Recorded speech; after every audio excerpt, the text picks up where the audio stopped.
আসসালামু আলাইকুম রহমতুল্লাহ বরকাত। হ্যালো বন্ধুরা, কেমন আছো সব তোমরা? আশা করি তোমরা সব ভালো আছো। আজকে আমি এসেছিলাম বর্ধমান রেলওয়ে স্টেশনে। এইখান থেকে সমস্ত জায়গার ট্রেন পাওয়া যায়, সমস্ত জায়গার, বম্বে, দিল্লি, গুজরাট, আহমেদাবাদ, যেখানে যাবার সেখানেই পাওয়া যাবে, দিল্লি, পাঞ্জাব।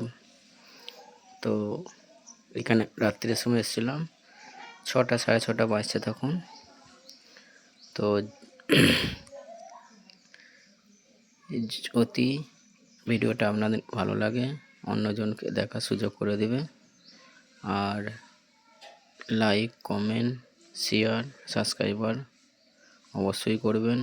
আগে আপনাদেরকে আরও দেখাবো ভিডিও, আপনারা একটু বেশি বেশি সাপোর্ট করবেন, অবশ্যই সাপোর্ট করবেন।